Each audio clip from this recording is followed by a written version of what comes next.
It's so stupid, it's positively brilliant. What's up, everybody, and welcome to the Brilliant Idiots podcast. This episode has been brought to you by Squarespace. From websites and online stores to marketing tools and analytics, Squarespace is the all-in-one platform to build a beautiful online presence and run your business. There are no hidden fees or price hikes, and all websites are optimized for mobile, and it's so simple. Start with a design template and use drag and drop tools to make it your own. Head to squarespace.com/idiot for a free trial. And when you're ready to launch, use the offer code IDIOT to save 10% off your first purchase. Now let's start the show.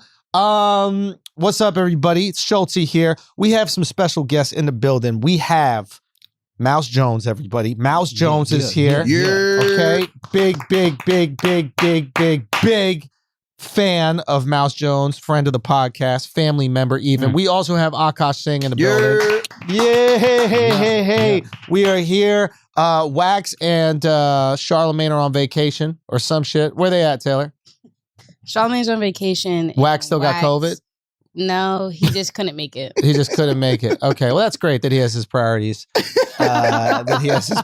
Straight. There's just no excuse we couldn't lie. There's nothing else that we could do. We can make up to make him look a little better. Aren't you supposed to be the producer? He doesn't have COVID. He doesn't have COVID. No. It's done. All right, that's all we care We would about. much rather him have COVID. Listen, guys, we're here, and we've got a lot of things going this week. But first, I just want to check in with Mouse, man. It's great to see you, dog. It's been Good a to while. see you. I see you back on the road. It's nice to see. Yes. It's fun place to be. 100%. Are we going to talk about your outfit, or are we just going to move on? We're here. What's going on here?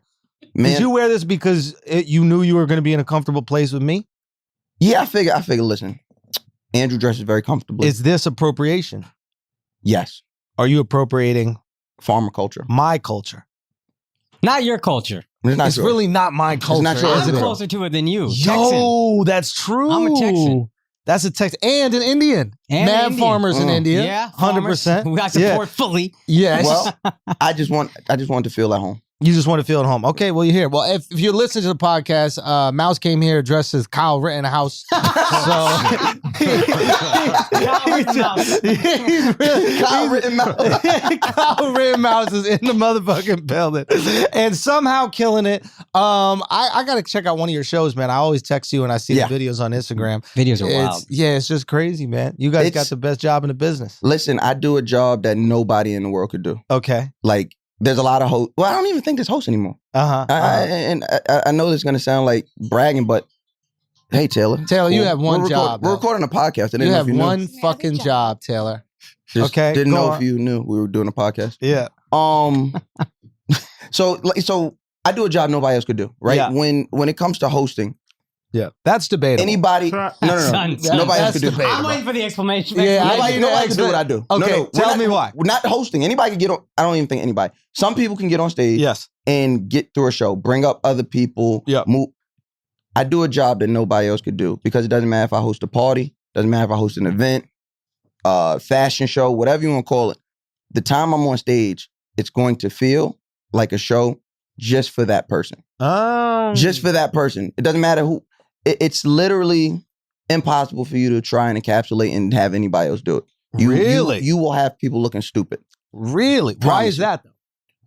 Because from the outside, it seems like you do a great job. There's no question. But I feel like there are people that could do it. Like throughout history, there's no more people hosts. that are good. Where the hosts go? That's a great point. You can do at open mics, comedy shows, making $12 a night or whatever. There's hosts, is my point. Yeah, but they might not have the skill, though. I guess that's No, what he's like saying. I said at the beginning, Do the people know what you do? That's a good That's question. what I'm Maybe trying we to should figure out. explain. I've seen the clips, Mhm. Yeah. but what do you do that elevates the experience for everybody else? Or even let's first talk Yeah. about the experience so people aren't confused. Okay. So I'm the host of the greatest show on earth, Trap Karaoke. Yeah. Where I guess before I got there, it was just a show centered around Black people being able to have a karaoke space. Yeah. Where, you could come up and sing your favorite Great songs, idea. right? Yeah. There's no way, you go to your normal karaoke bar, Yeah. what's that spot? Gators or something in Williamsburg. I don't know. You go there and you want to hear Back That Ass Up. They don't have those songs in there, right? So, the creator of Trap Karaoke created a space where you could sing these songs. And I quite honestly... It's Black karaoke. Yeah. It is Yeah. Black karaoke. It's a space where we get to celebrate Yeah. our our culture, Yeah. our legends in the way that we want to do it. Yeah. So when I get there, I came on March of 2019. Yeah. The show had already been going on for like probably 5 years at that point. Yeah. I get there, and now it's completely different. It's crazy. Because when I get there, it's like, okay, so that's how you were doing it. Yeah. Let me show you how to fill these pockets. Because if not, what's the difference between that and any other party where you're just playing music? That's it, right? You're a party, you got 4 hours, you buy your ticket, you're going to drink, and you're going to listen to music. You could go anywhere to do that. When I'm on that stage, now I'm talking directly to you about something that you're like, you was there too? And then you look to your left and you look to your right and you see other people and you're like, y'all was there too? Yeah. And I just do a great job of reminding you that we all kind of grew up together. We experienced the so you world have like together. bits that go with the songs that people are trying to sing. Absolutely. Got you. And these are like stories that are stories, fun. call and response. So perfect example. And I'm gonna tell this one, and if we see other people doing it in other places, we know where it came from. So I do this one where I get the crowd really hype, right? And I say, after I get them real hype, I shout to women. I say, black women, I need you to make some noise. Taylor, let's do it right now. Let's reenact it right now. You want to do it, Taylor? Do we need to give you a song? Let's do it. No, Let's do it. No, the he song got is this. already Okay, here. go. I'm black women too. The two of us are in this together. Let's go. Come on. Let's do this. So I say, I'm hyped. It's trap karaoke. I'm hyped up. I'm ready to sing. Let's go. So I say, come on. I say, black women, make some noise, and of course they're gonna make some noise. Hey, Taylor, you gonna leave us hanging? Yes. He's a black woman. Me You too. Women, black women. Come on. Whoa. So like I said, with the black woman bit, I say, black women make some noise, and they make noise, and then I say, I bring up a whole bunch of things that they would know. I'd be like, make some noise. Fat black women, skinny black women, big booty, little booties, because little booties matter. They pop. Yeah. Then it's then from there, so now you're just building them. You're building them. And I'm like, I'm talking about the 4C, the 3C, the 4A, 3C, 3B. That's the hair types. So now they're like, oh, this nigga knows us. Wait, what is that? What's That's the hair types? Oh Your curl pattern. Yeah. Oh, what does Taylor have? Can you guess just by looking? Well, I can't tell because she has what's the sewings? Yeah. Yeah, so she has sewing, so I can't really see what her Meek Millies are I'm like. 4C. You're a 4C. Yeah. Okay. So that's the most coarse. So that's the tightest curl. Ah, okay. So once I the natural curl. Yeah. They have a rating system. Yes. Oh, dude, I can't wait to use this. Hold on. This bit is stolen, Mouse. Mouse had to give me all the details for the black woman coming to the show. Okay. Now, but if I get it wrong, that's fucked up. Oh, that's why I'm just. What's your beard? My beard? So my beard, I'm gonna say is more of a 4A going into a 3C. Much 4A, like my hair. 3C. Yeah. Wow, this is crazy. So like black women's hair is like bras and shit. Like black people, it's all hair. All hair has a curl But pattern. it is, yeah, but white people, we don't have different types of No, hair. y'all And white don't. people got No, curly hair y'all too. y'all are What are one we? A. No, A you 1A. have the I'm a Jewish- triple D. No. Wait, no. I mean, I'm an A. A is the more fine. Yeah, I'm a 1A. Is the least. 1A. Yeah, 1A. What is Squid Game? Cast of Squid Game. What goes before A? They're not on there. They're not on the map. They might be just double numbers. Yeah. Or like a 1-1. Just 1-1. They don't even get the letter. See, she's warming up. Mouse is good. She's You got warming it, right? up. Now she's getting on board. Stop doing work, Taylor. You at work. Okay? Stop doing work at work. Focus on this, all right? Go watch Bully and the Beast podcast. Boom. I did it. Okay? Everybody go check out Bully and the Beast podcast. And they got a live show. Make sure you check that shit out. We all going to be in there. All right? You know what I mean? With the 3 C's, the 2 D's. No, those are titties. Those are 2 D's. What is it? Oh, yeah. The 4C, 4B, the 4A, Okay. 3C, 3B, 3A. Now anything past that, it's not us. So What is that? That's white people. Oh, really? Yeah, this room. It's for the room. This I bit is think my for the wife is room. a 3A. I think is what she told me. Because I remember having to try to figure this out one time, and I was like, I don't know. I would Why? believe it. You I've bought seen your it. wife I would hair? believe it. No, sure. No, You they buy bought our a Chuck hair. Carey. Son, they buy our hair. Don't get it Yeah, twisted. that's what I'm saying. Like, no, but her hair is curly. So there's like a whole but it's thing. different. She sent me mad types one time, and she's like, "Which one am I?" I was like, "I don't know, 3A." Was this before or after y'all were married? This before.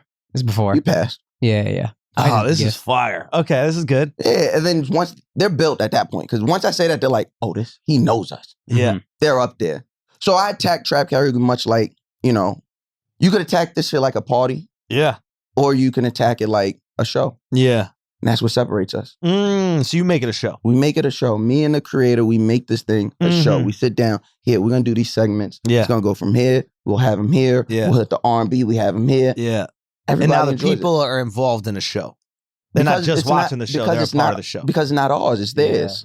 You know what I mean? And that's the most important. The thing I loved most about your show, or even, because I think sometimes being friends, some people forget that it's cool to be fans of your friend. And I think the thing I love most about you guys is that you never forget about the fans. You never forget that it's only but so much that separates us, right? Yeah. Like, yes, we're like the Avengers. We all have this like talent that no one else possesses, right? Yeah. We talk and people listen. Yeah. That's a superpower. Yeah. That's the only thing that separates us from our fans. Interesting. So when you look at it like that, I heard you say, and I never had the verbiage for it, but I always just be like, yo, it has to count.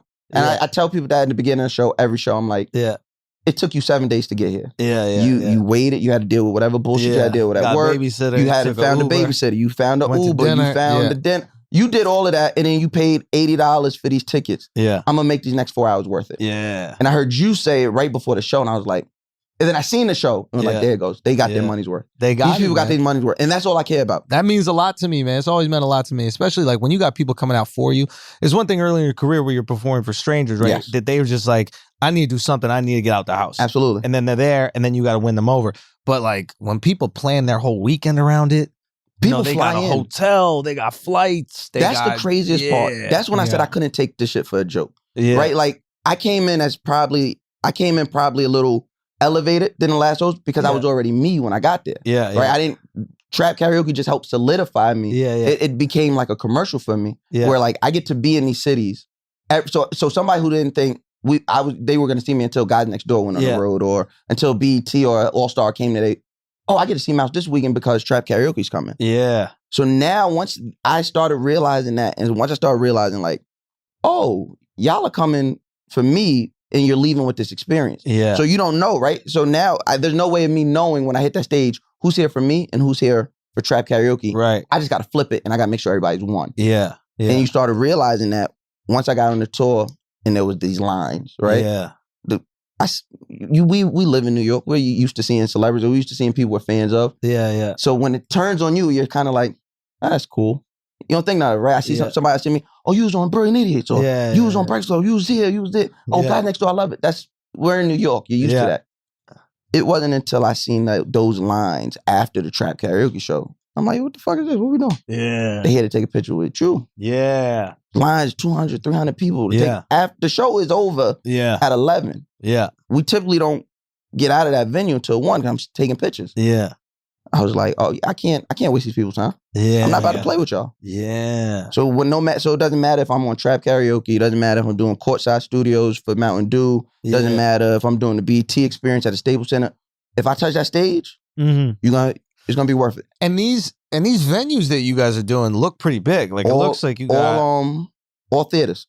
Theaters, yeah. It looks like you got like we're doing a couple thousand people in there. 3,000, 3,500 people. Wow. They're selling out. And where are you finding that many vaccinated black people? None of my business. That's a job. That's a job for the person who creates it. We got some fake vax cards to get you into the trap karaoke show. Last show I saw was Louisiana. I don't think they're even checking. I think there's a Southern Black tour. I think you're doing. Hey, but when we got to New York. I mean that. I see some people in there. I was like, yeah, all right. yeah. Kyrie, you're famous. You're famous for not being vaccinated. So this nigga Kyrie's backstage. No, but that's fucked us up on the road. I'm sure you felt that shit too, which is like, and I say it jokingly about black people, but in all seriousness, there are people like, yo, I want to come to the show, but I'm not getting vaccinated. It became like a political thing for them. Yeah. And they're like, yo, I can't. I bought tickets. I can't come.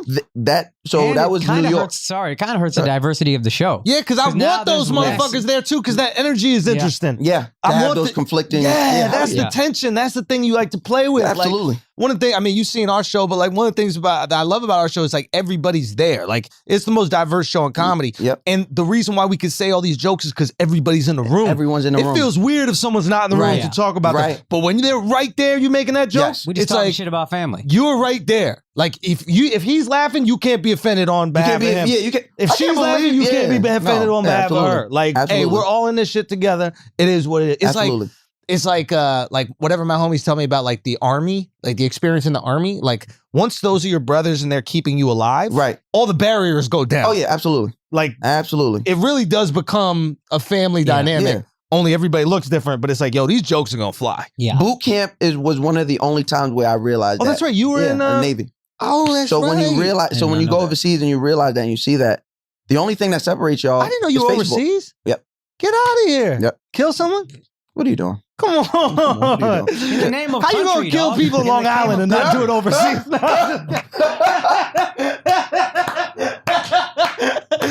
They found you. We got to put him to good use. Am I dressed like someone that would I do know you look anything like you that? killed a turnip.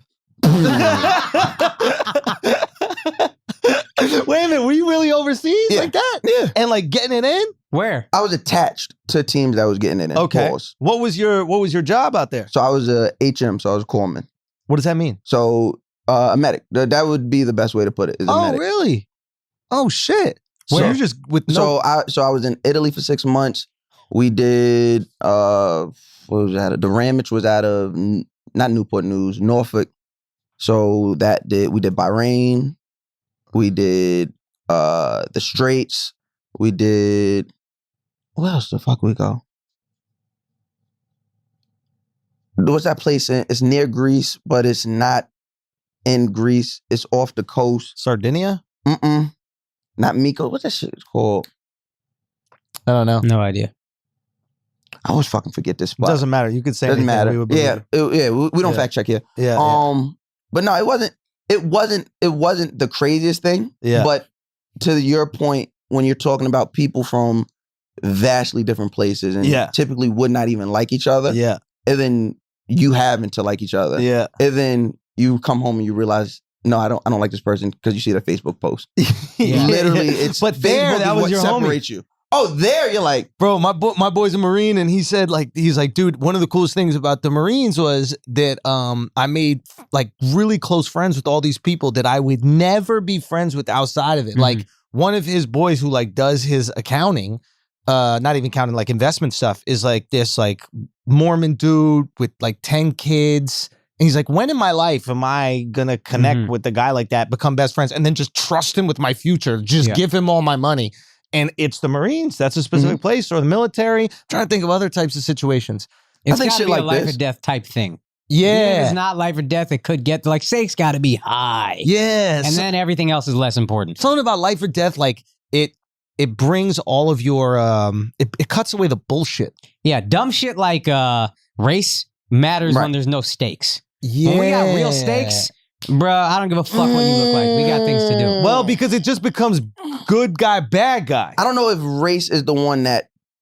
Yes, I agree with the thought process. I just don't know if race is the one that, because when you think about it, right? If we're home, Yeah. race still, you could be. You look at cops, right? Mhm. They like to think that it's all blue, Right. but it's not, because within the blue, there's still black cops that are treated and you away. saying you'll still feel that way in the military. There was still that there.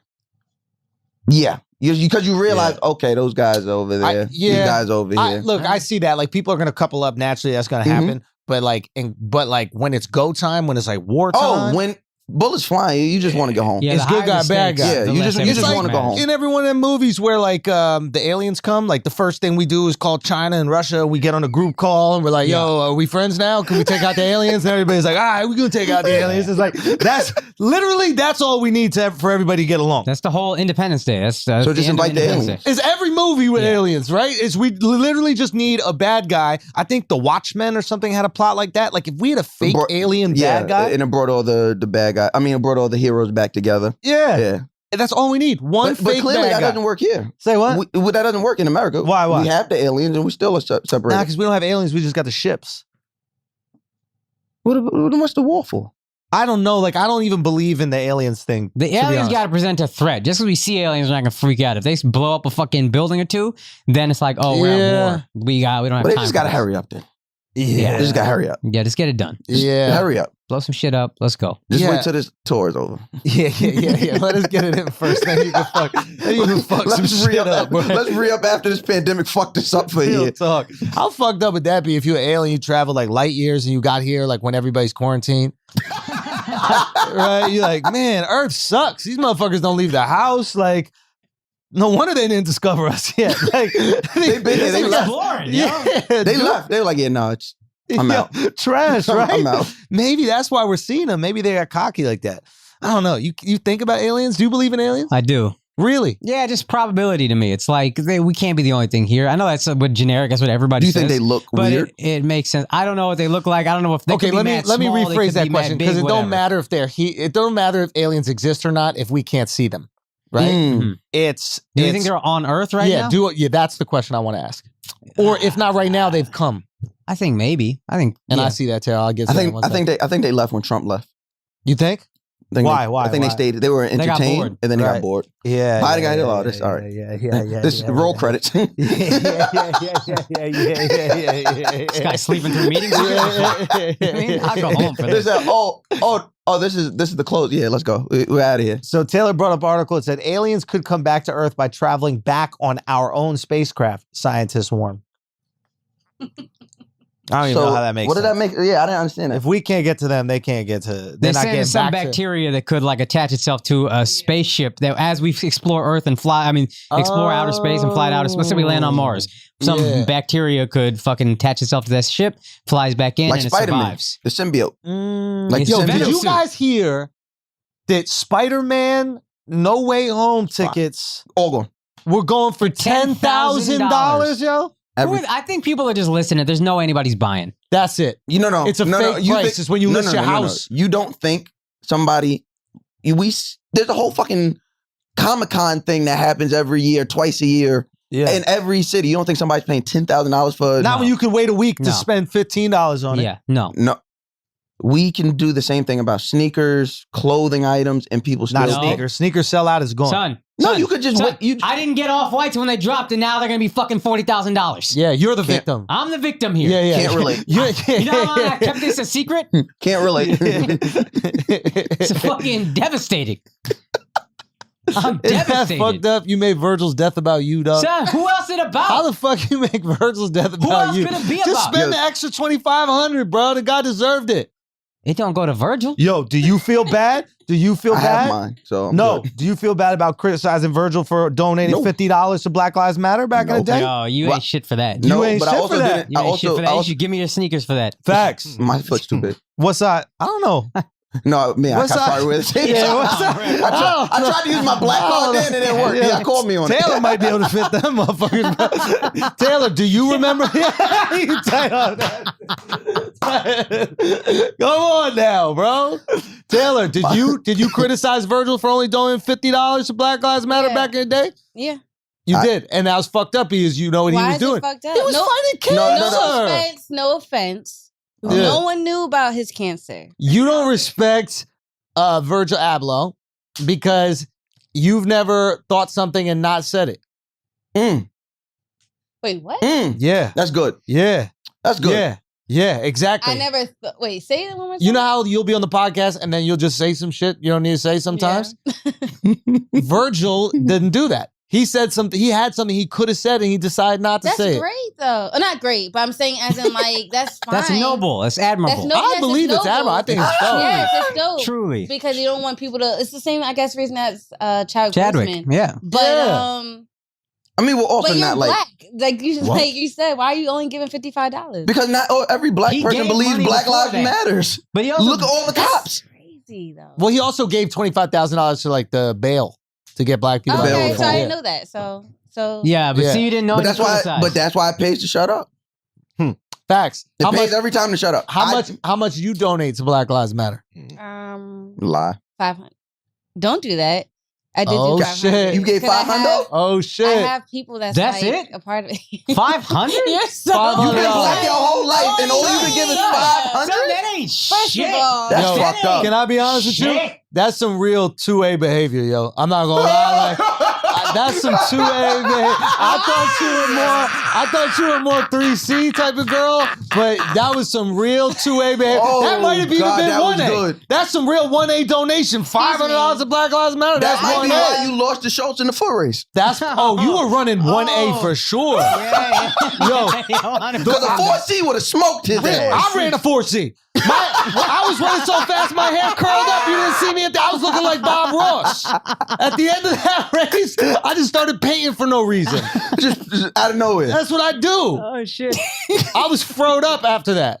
Okay? Oh, fuck. Don't ever come at me again. But so seriously, a annoying. weak ass donation like that, that's some 2A shit Why right is there, that girl. That was weak. Son, That that's was too weak. shit, yo. Your whole much is outfit you cost guys? more than that. Your No, whole it outfit. didn't. Your whole outfit don't cost more than 500. This is Hey. this is on sale. Hey, No. tell me how much you got. Tell me how much you got on the wrist. Tell me how much the fit cost. Tell me how the fit cost, Taylor. Okay, 500 on a donation. 500 on a donation.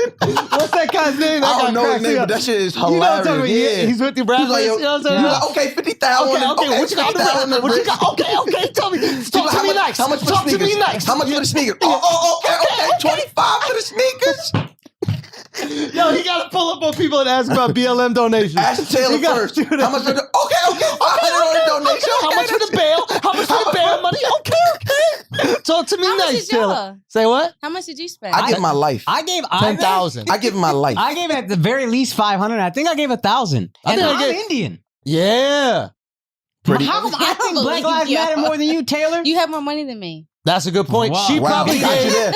she gave Convenient. proportionally That was good. more than you. That was good. Convenient. She gave proportionally more No, I than still you. think you guys pay her more than $500. No, I don't think so. How much you give? My life. It's like Every we're day. already black though. Every day. I wake up, and I'm here. You know, he didn't give a goddamn dollar. son. It was going back to me. It was going to me. It is going Yo, to me. That's funny though. Should black people have to donate to BLM? Not black men. That's like if you work for the government, should you pay taxes? Yeah, you pay taxes. No, but like We should. if you're in the military, you don't gotta pay taxes, right? It's like it's going right back to me. No, we Yeah, but definitely this is got the taxed. bail fund, dog. This is people laying down their freedom for Oh, you gotta be smarter than that. This is people laying down their freedom for I you, feel. dog. No, who? So The wait, bail you didn't tell nothing. I didn't donate anything to bail. Cause that means no. I'm gonna tell you why I didn't give the bail. You and Trump donated the same amount of money. I'm to gonna black tell lives. you. I'm gonna tell you. Can I be honest? I'm gonna tell you exactly No, why. at least he freed Kodak Black. You ain't free nobody, you ain't free dog. Kodak, You ain't son. free We should have kept nobody. Kodak. You didn't free Kodak. Yo, how baller was that to free Kodak, yo? Be honest. How fucking He should've- dope was if he that really to wanted free to show us, Kodak? he should dog? have freed Kodak and Come kept on. Boosie. Obama not freeing Kid Rock? No one should. I don't think y'all would. No, we wouldn't. No. We keep that We motherfucker gonna locked No, Wait, up. I'm gonna tell you Take a why. shower. Use some I'm shampoo. gonna tell you why I kid. didn't do the bail. Yeah. Because I seen it, I was like, should I give? And I started thinking. I said no. Yeah, 'Cause when I had to bail myself out, Ooh. Why? I had to figure it out on my own. Ooh. Yeah, but you weren't protesting. Yo, Mouse a hard-ass dad, you bro. were doing Wait. good shit, dog. Oh, Why did you get?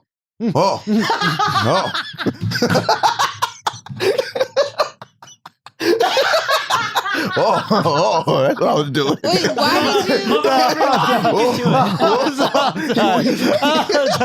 you? But if they offer you to host the motherfucking march, would you do it? With bells and whistles, we'll be swag surfing our way to freedom.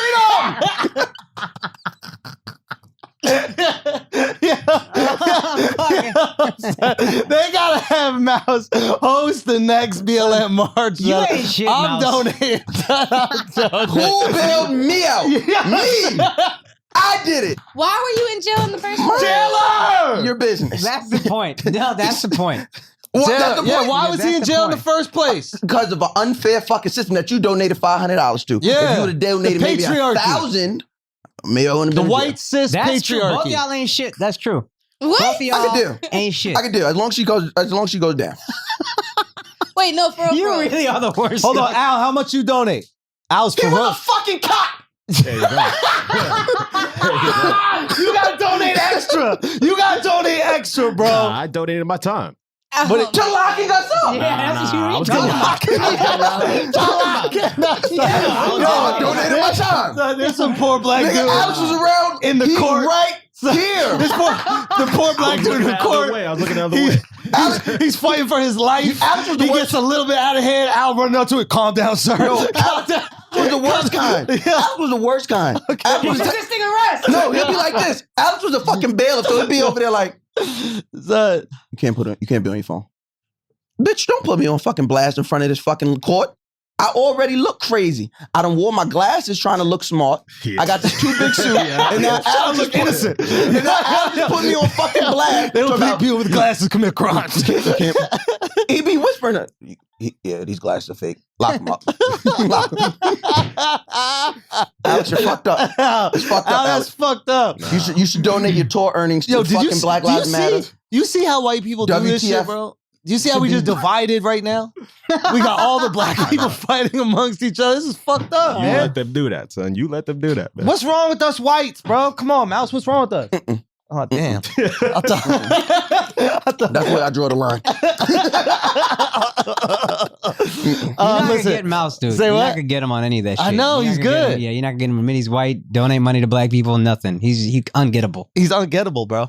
I love this. I need to find out who the biggest donor to Black Lives Matter is. So far in this room, it's it. Taylor. Impossible. The biggest black donator to Black Lives Matter. Impossible. Black. At the very least, I'm tied with her because I get. And But I you're not probably black. gave But you're not black, 501. though. I probably gave 501 because I'm Indian. I always be giving the fucking extra $1.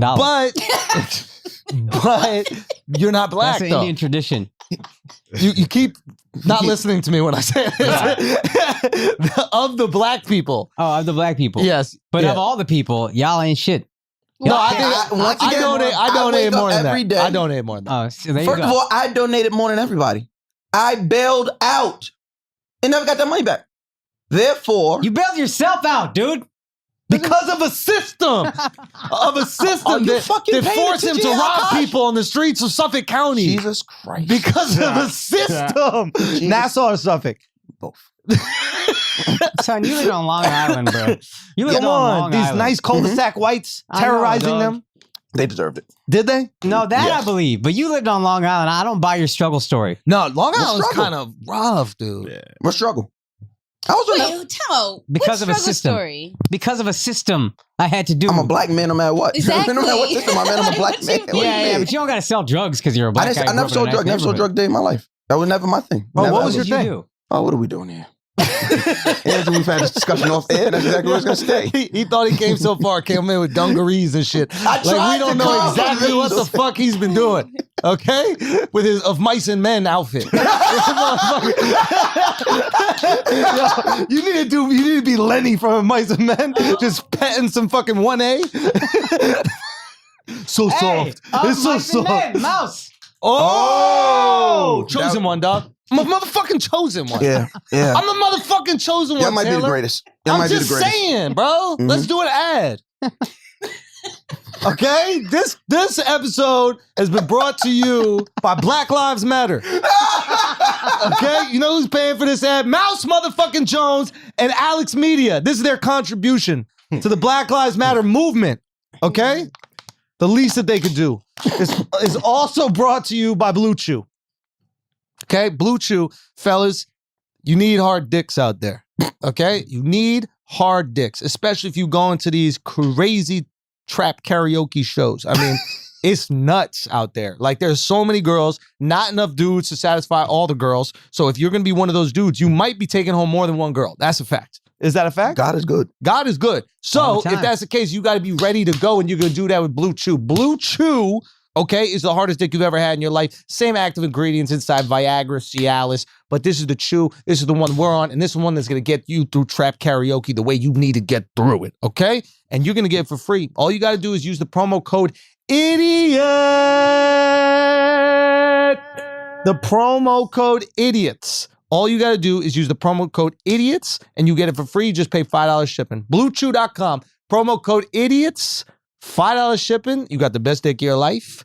This episode has also been brought to you by Cushy Dreams, the best CBD on the motherfucking planet. They focus on the flower. The flower. They got the pre-rolls if you want to roll it already, and they got the regular flower that you could roll yourself. You can mix it in with some real weed, okay? So now you're not getting addicted to tobacco. I don't know why people are mixing tobacco and weed. It tastes worse. You get fucking cancer from it. Okay, why don't you stick with the CBD and the weed? Way better for your lungs, way better for your body, calms you down, cools you out. And also, if you don't want to smoke weed, you just want to smoke the CBD, reduce that anxiety a little bit, reduce that inflammation, things that are better for your life. So go with the best company, and that is Cushy Dreams. Cushy Dreams, if you go to KUSHY dreams.com, at checkout, you use the promo code IDIOTS. You're going to get 20% off your next order, okay? Smoke your CBD with the promo code IDIOTS and get 20% off today. Now let's get back to the show. Taylor, what we got? What are some stories that we got to talk about, okay? Did y'all see that PETA, which I think is really dumb, but PETA did a human skin launch? Oh, yeah, I saw this where they had like the bags. Yeah. They're like bags and jackets. They were like... Yeah, but isn't that... It's not actually made of human skin. It's made of like images of human skin. And what would be dope if we started wearing them? Yeah, that'd be fire. That sounds fire. But even though it looks kind of trash, like if we start wearing them, it proves that we're even. Like if all it takes PETA to understand that we're going to keep wearing leather is if we also wear humans, I'm okay with that. Yeah. I'd wear human. I wear human. But isn't that like contradictory? If you fucked a girl, you wore human. Shouldn't You've been warned. That's a fact, right? That is a fact. Yeah, no, that right? makes sense. Why? We're not against this. You guys have been warned. A few guys have been warned. Right here. I don't. Stylistically, I don't think it's great, but like, I'm not gonna hold you. That's fake fire. That one right there is fake. You're fire. into it? You could do that with like a black hoodie or This something. That's one- fake fire. The rest of it's just dumb. I mean, that's not bad. That one That's not bad at all. I'll wear Hell that yeah. for sure. That's not bad at all. Yeah, I'm not mad That's at really this. they're gonna be mad once they sell out. For sure. Yeah, they got to stop hating. The PETA is they're just trolls, They are. right? Like, just get over it. We're going to fucking kill animals. We're going to eat them. We're going to use their products. Like, what's the Yeah. big deal? Get a life. I want to see what in their house. I've always wondered what's in the PETA people's Just house. polyester. It has to be. The whole house. Like trash. the whole house, nothing is from human. I mean, nothing's from animals. 1970s. Yeah. Like, no, I don't believe it. Yeah. I don't think believe it. modern furniture they probably like because a lot of that isn't leather. They don't Like have plants? like a linen couches and shit like that. I But guess this- plants, they're okay with eating. They don't live. They do live. They're a living organism. Yeah. But PETA's okay with eating that. Yeah. You know, somebody had a joke, a comic had a joke, I forget what it is, but it's like, yeah, if vegetarians love animals so much, why do they eat all their food? Yeah, Fucking Brian idiots. John had a joke like that back Was in that- the day. was it yeah. Brian? I remember he had a joke like that back in the day. Yeah. But yeah, I don't know. I just like, if somebody comes up to me, they're like, yo, I stopped eating meat. I feel healthier. I have more energy, that kind of shit. I'm Right. like, okay, I'm cool with it. I don't Right. care. Like, whatever. If you want to Yeah. have your dietary shit, go for it. Like, Right, my girl right, can't right. eat dairy, Mhm. right? Like, it just fucks her whole skin up. So I'm cool with it. But the whole thing where it becomes like your lifestyle, it's just like, It's your identity. it's your identity. It's like you just need religion. That like you need somebody to tell you Yeah. what to do. Yeah. That's really what it is. I feel like I don't trust any of those people. you don't. Like you need somebody to tell you you're doing the thing. Let me ask you that's this right. question: have you ever met someone who is religious and vegetarian or vegan or these Yeah. kind of things? Yeah. Vegetarian, Everybody yeah. comes home from jail. But that's where they get good meals. No, they 5%ers and now they don't eat anything. Yeah, but so they get the good food. Like if you're gonna get the halal food in jail, Right. Oh, You that's gotta yeah, join of course, up, yeah, the but the- halal or the kosher food, yeah. it's But better. then once they come home, they really believe that shit. I'm like, bro, you only eat like this so you didn't get beat up. Like, relax. But then they keep doing it afterwards. Yeah. Son, that's a good lick. Like if I'm the committed. religion, if I'm Islam, I'm like, yo, give the best food in jail and then get everybody on board. And then if we trust the documents, if the documents are nice, like if the Right. gospel is nice, Right. we just gotta get you to listen. We're reforming you right there. Boom. I'll sneak you in with the food, Mhm. hit you over the head with God. Right. And if you truly believe in God, it's like, yo, once you feel this God shit, it's over. Like, you're coming with me. It might work. Yeah. That's the okie doke. It's brilliant. Solid marketing. It's just Yeah. like, Raheem, give it up. Raheem, give it up. Raheem, give it up. I'm just really annoyed. It's like, come on, I get it. You did your time. You're home now. Come on. That's it. Let's Eat a go chicken eat or it. something. Like, at least try chicken at home. They eat chicken. Like, you never had free world chicken. Yeah. These niggas never had free world chicken. Like, you don't know what it's like. Uh-huh. I stopped eating free world chicken. It's different. I knew what it was like. I'm good on it. Yeah. Y'all didn't have that shit. Like, you still institutionalized. Come home. I'm sick of these niggas. I know a lot of Hindus obviously don't eat meat. Do you know any religious person that's a vegan? I don't think so. Because they already got one thing in their life telling them what to do. Yeah. You don't need more than one thing in your Everybody life has a telling you what to God, do. You might just not call it God. Ooh. Yeah. Whatever that thing that's keeping you It could be. morally Yo, low on key. track. Politics, AOC, Trump, that's your God. I'll be honest with you. Animals, whatever. People that got a wife ain't that religious. Why's that? I'm here for this. Let me hear this. I'm here You for got this. someone telling you what to do. Like you got someone breaking down the rules. But This you is what use I have to God. abide by. But if you're smart, you use God to flip it. Yeah, because and you tell can't check her your wife. that- You God checks your wife. Yeah. Don't talk to me like that. Exactly. You like, yo, God would not want you talking. Yeah, to me where in like the Bible it says you should emasculate me.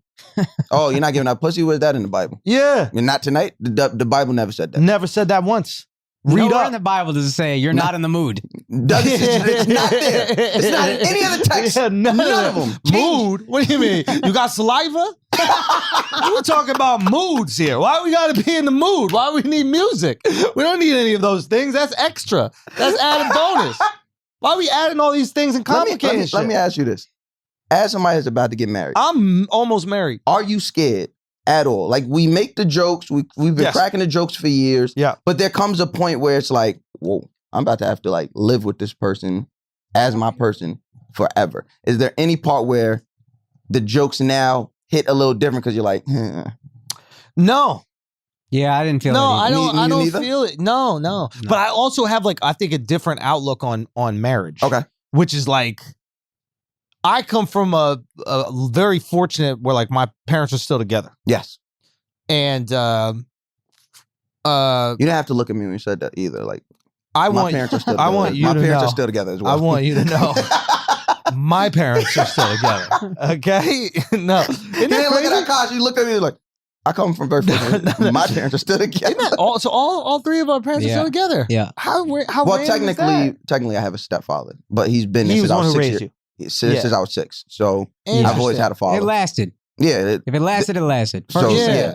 all three of us Isn't parents. that crazy? Yeah, I don't feel like it's different. You don't feel any I different? like it better, to be honest. You like married life better? Yeah, there's no uncertainty. Listen, I'm gonna be gone a lot. We just got to make it work. Whatever the issue is, we got to make it work. Yeah. There's no like exit strategy for either one of us. Once I was ready to be married, Right. I was married. I think But you might have Once been I the was same way. ready to be mad, okay. If you were in a situation where, like, for whatever reason, you guys were beefing a lot and you've tried everything you could do to reconcile, and like, you know, you thought the environment was fucked up with the kids, Yeah. would you do the right thing? Well, whatever the right thing is for you? Yeah, I guess I have a different mindset on it. Like, yeah, I never want to say we will never, because it's, you know, that's like an arrogant thing for me to say. But the thing that made me be like, okay, this is my wife and this is why, is when we had problems, we were both willing to do the work to get through Yeah. whatever. We're both going to therapy on our own.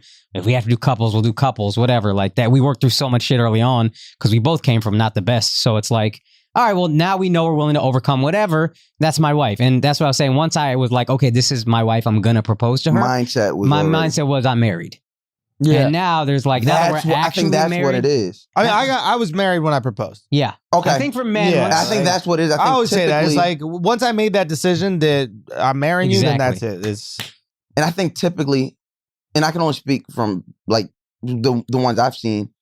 I mean, I was super young when I got married. So I was super young. I was literally right out the military and got married. So it wasn't so I don't even think I didn't know who I was. So Yeah. I'm speaking from it like at this point and seeing the people get married around me, a lot of niggas are proposing and then using that space in between the proposal to the marriage to like exercise whatever demons are left or like get in that. So where you guys say, I said I'm ready to be married, then I'm married. I think Yeah. we're using it saying, I think I'm ready to get married.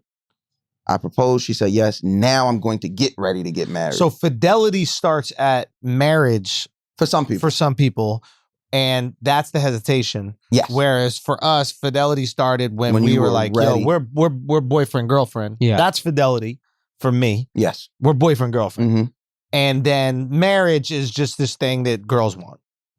Like to me, I've told my girl, like, I don't need the government to know that I love you. Like, I love you. Like, agree. I'm doing this because you value this thing, and I'm sure there's not only security in it, but there's also like a culture that she was brought up in, and she's seen movies since she was a kid, TV shows, constantly. You want to be you want to give it a fairy tale she wants. Yeah, of course. So I'm like, all right, let's go, whatever. Like, we're doing this together, it's fine. But I've told her all the time, like, me and you going in front of a judge and saying I love you, like, that means nothing to me.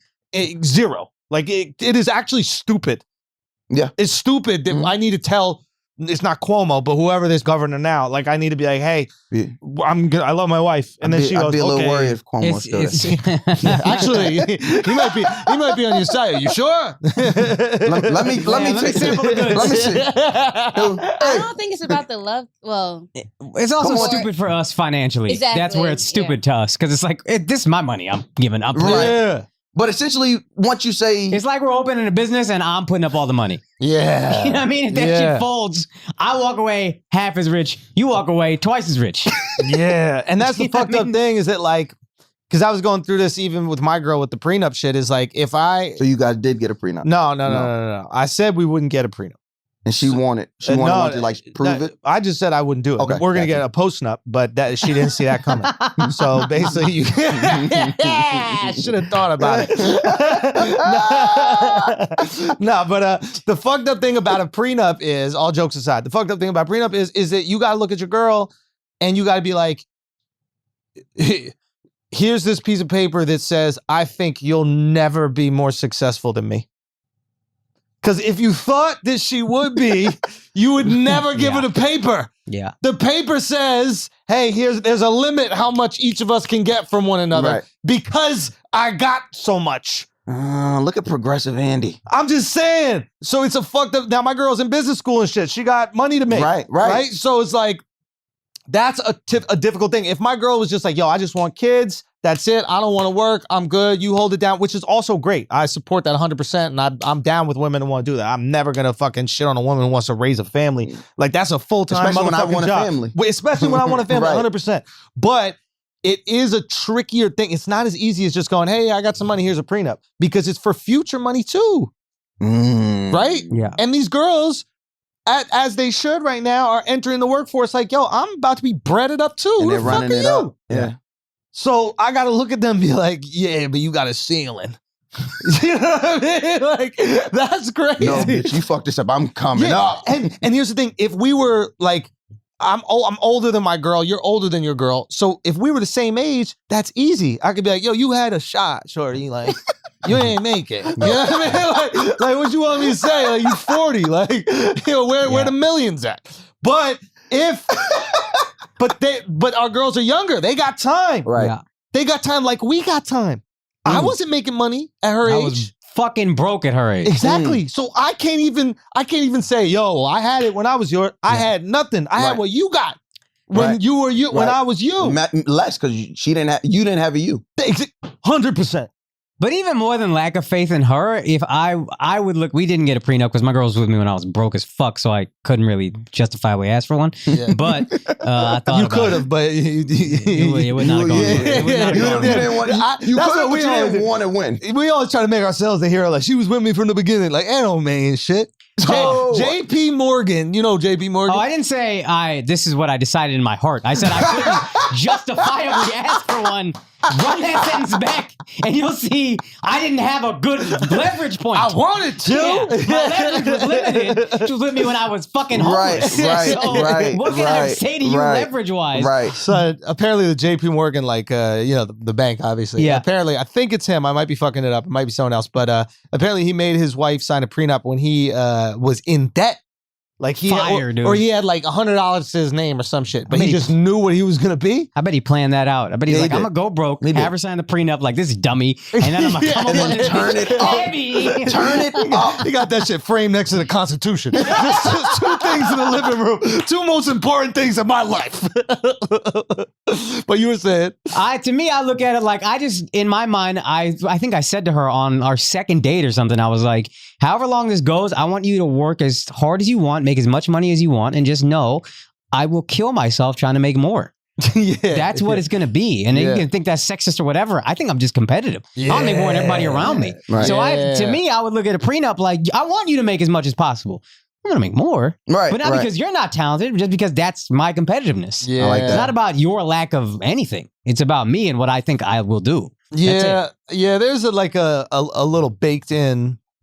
I don't even want to call it sexism as much as I want to call it like gender roles. Gender roles, yeah. You know, like where you feel like you got to be the one providing. Yes. Isn't that fucked up?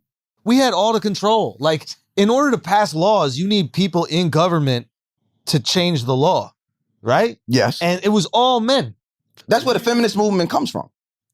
The feminist movement was birthed out of white women wanting to fight because Bro, we got our Nothing rights. makes more sense in the I'm history of the crying, world. laughing right now because literally it's white women going, you let black people have rights before us? That's literally what happened. Son, That's literally what happened. I'm crying right now. And then- Yo, and then these bitches got the fucking nerve Oh, to yeah. leave us alone. The white cis men. Oh, they Yeah. jumped. Are causing all the problems. They jumped over. They jumped off y'all being Wait, wagon. they're the worst. I've been saying this for decades. White women. Oh, I sorry. said it the first time I was on Flagrant.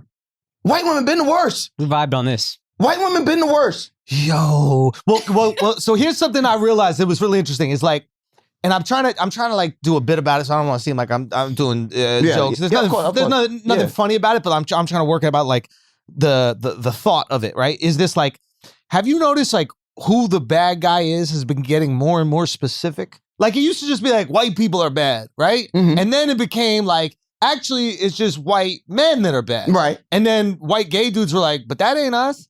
And then it's like, okay, straight, cis, het, white men. And I'm Do like, you know who's writing it all? y'all trying to leave me to be accountable for it all. You know who's right? It's all my fault. And do you know who's writing all of this? Who? A white woman. Motherfuckers. Motherfuckers. A lesbian white woman at that. God damn. That kind of looks like you. This dress like you. Exactly. No, you're not wrong. It got my haircut, your outfit. And she's writing the shit out of it. Son of a bitch. And you better not question My it. haircut, your outfit, Akaash titties.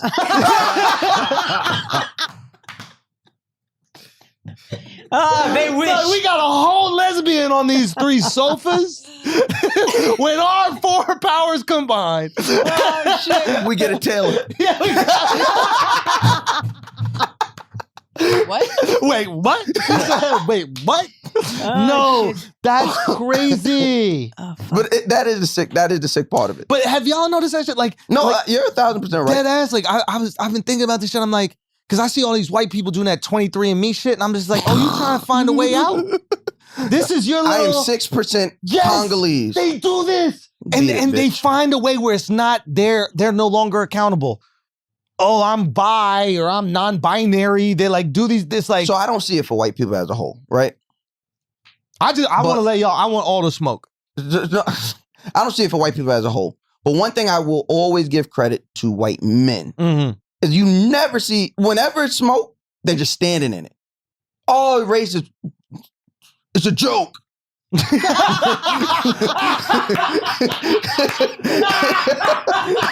I thought you was gonna go somewhere else with that shit. It's a joke. He Like- didn't even apologize. No, like they're not apologizing for it. Never. I can always respect that. Yeah. I always respect somebody because I think that's just as a man, it's in our DNA. Like if you're a stand-up guy, no matter your race, that's Yo. in your DNA. Yeah. What about this? What about this agreement? If you tap out of the accountability, you don't get any of the credit.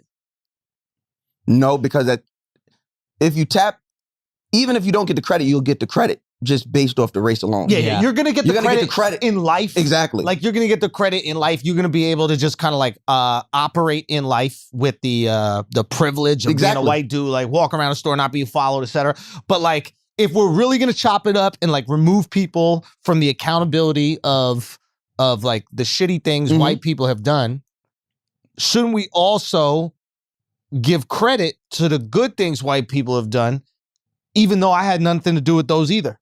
Mm, Like I got nothing to do with the bad shit, even though I benefit from it. right. Mhm. I had nothing to do with the good shit, even though I you benefit from it. Yep. So I want the credit from the good. You know what I mean? Mm. Like, I think when everybody non-white logs on to Wi-Fi, Is that a white guy? I assume. It's white-fi. Is that a thing? Actually, I don't know. It could be I black don't know. too. It could be black. Indian. I don't know. I got no Asian to fucking be clue. I think I like that thought process, but the only way that works is kind of like what we've been saying since the beginning of all these conversations is you would have to denounce the privilege. If you- 100%. You would have to denounce the privilege. Or acknowledge it. Like, No, it doesn't. full Acknowledging it. acknowledgement. Because I can't. I used to think that made sense until you seen it in practicality. And then, like, But how do you denounce the privilege? you practically can't take speaking? part in it. Like, you have to But then denounce. what does that mean? excuse me, Korean man. Please follow me around your store. Yes. I have to ask the Korean guy to follow me around the store. Or put yourself in that marker, or you got to help. You got to stand right there and call him out when he's doing it. But you can't to stand. somebody else. Exactly. But you can't stand. Like, I used to think it was one thing to acknowledge it, right? Yeah. And then you just seen white people Yeah, nothing happens. acknowledging, like, it's annoying. I can't believe I can live anywhere I want. Oh. I want to live right there, not near the niggas. Yeah. I don't want to acknowledge it. Move 'em out. I'm just saying I'm willing to take all the smoke for it, but then I'm fine with the credit. If you're gonna put all the fuck shit on me, Well, that's what I think. I don't think so. The sick The part, only real Go ahead. easy way to do it is just it's white privilege. That's it. Mhm. yeah. But when But a gay there's a guy's like, sicker no, level. I'm gay, so I've been held back. Yeah, but you could also not be gay for Like a when little you bit. walk in the store, Like you to don't get a gotta be job. gay about it. You know what I'm saying? You know what I'm saying? You don't. You don't gotta do that shit where you fall back I real think- delicately, So if but it doesn't hurt. You know that dance that they do? That shit is Like that? unbelievable. Where No, they just drop. no, that's not the white ones. I don't think the white ones have enough. White and black gay, there's a lot of mix. No, there's not. No, I don't Yes, know. there's- there there- is. There's, No, no, Yes, there's there black gay, is. I don't think white gay dudes got rhythm like that. not a lick. Bruh, I'm No. telling you, dogs. White They and just, black have, gay. they just have the white male privilege. Yes, they do have white male White privilege. gay dudes are just black women without rhythm. Like their whole identity is stolen from It's black absolutely- Some of I these like white that, gay yeah. dudes can dance too. women. Yes, queen. It's Which- just like you. That Come on, that bruh. fucking that guy Come on on. that guy on Peloton. I haven't been that mad at a white gay man in a very long time. What Because he I know that pisses guy, me dog. off. What And- happened? I know. so I know there's this what you guy on mean. Peloton, I know and what you he's mean. like, one of the videos went viral. Him like talking about like brunch, Yeah. but it's literally a bit that every black woman has talked about on Black Twitter for the last 10 years. Which is It's just like, we hate, or they hate when you split the bill.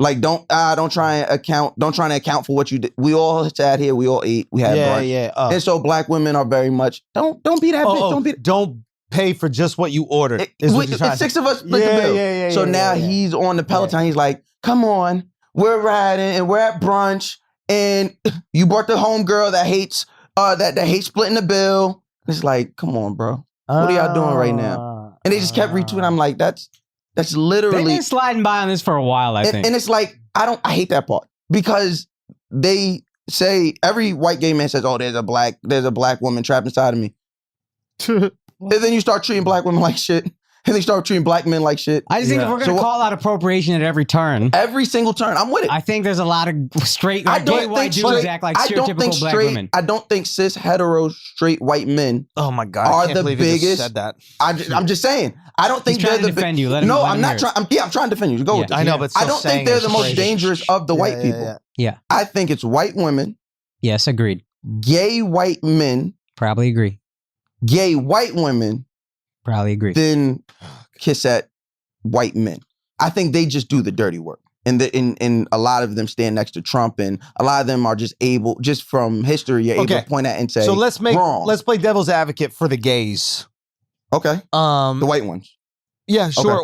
Or black gays as well. Well, no, they're separate, two separate. Of course, they're experiences. separate experiences, but at the same time, like how you act, who you are, the person you become is influenced by the people you admire growing up. Okay. Right? And it's like there's a reason why like we all grow up in New York and we speak a certain way, and gay people who grew up in New York, went to school with us, had the same exact upbringing as us, have a different accent. Okay. Right? We're familiar with the gay accent, right? I don't know if this persists no matter where you go in the world, but it is a choice. Just like it's a choice for us. Like when I speak Spanish, I speak it with a specific The accent. Spanish That's a accent. choice, Mhm. right? I'm specifically using the accent where I learned it You from. think about that? Like when you do it, like when, For 'cause I think example, we all do it. Like when we go downstairs and we go to the bodega, we go to the corner store. 100%. Yo, pop. Yep. Yo, pop. Yep. You, mira, papa. Yeah, 100%. You think about it? for me, if I'm talking to different people, it changes. Like if I'm speaking to people from Spain, my accent, I learned Spanish in Spain. Right. So my accent's a little bit more Spanish there. But then when I was in Mexico, all my Mexican slang starts coming up because most of the time I spoke Spanish was with Mexicans. Got you. So like who we are starts to, even watching my mom's from Scotland. When she's speaking to me, like barely notice her accent. When she speaks to her family, all of a sudden starts coming up. Right. Gets thicker, etc. So we're going to have that. So what if these young white gay kids, young black gay kids, young Hispanic gay kids are all admiring the same figures, right? And they happen to be black women. Okay. And even at a young age, they're like, they might not even know they're gay, but they're like, I just know that is beautiful. That is amazing. That is incredible. And what if they start to cultivate their personality around that? In the same way, when we were younger, we saw Will Smith and we're like, yo, that guy's so hilarious. I'm going to cultivate my personality around that. Or I want all the Jordans. I want all the, okay. Yeah, I think what people don't want on what people don't realize is appropriation to a large degree is admiration. Yes. I think that's at the core of it. Yeah. That's at the core. I don't have a problem with appropriation. I don't personally think it's the biggest deal all the time. There's, I guess, exceptions. But generally, I don't have a problem with appropriation. But if we're in a culture, we're going to call it appropriation at every turn. We can't just let white gay dudes slide on this entire thing because, they're I think that's exactly what they want, to slide on the entire thing.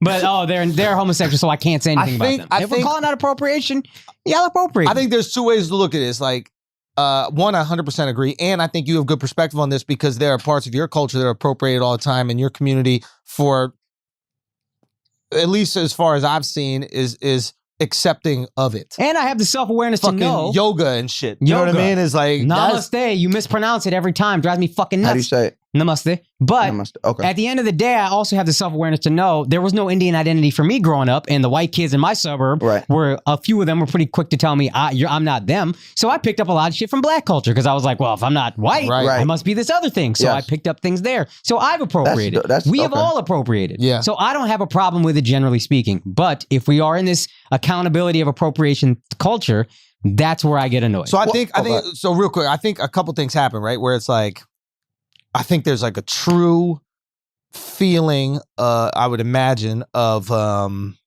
displeasure and anger that like a group that could make you feel lesser than or remove access from certain things would take something that is made cool by you and then monetize it and make money of it. So there's a real frustration. It's like, hold on, I thought we weren't good enough. Yeah. And now all of a sudden, not only you doing our shit, but like you making money off it. That's crazy. That's the and that's when admiration becomes appropriation. Yeah. So when you say you don't have a problem with appropriation, I think you don't have a problem with admiration. Yeah. Appropriation is when somebody dons it and wears it. It's ours. And then this is us. This is especially when they're monetizing. Especially when you're monetizing. Especially. Now, I will say this also, there's a third version where it's like appropriation has been used as like a tool, like a weapon almost. Yes. Where it's like, oh, there's a group of people we don't like.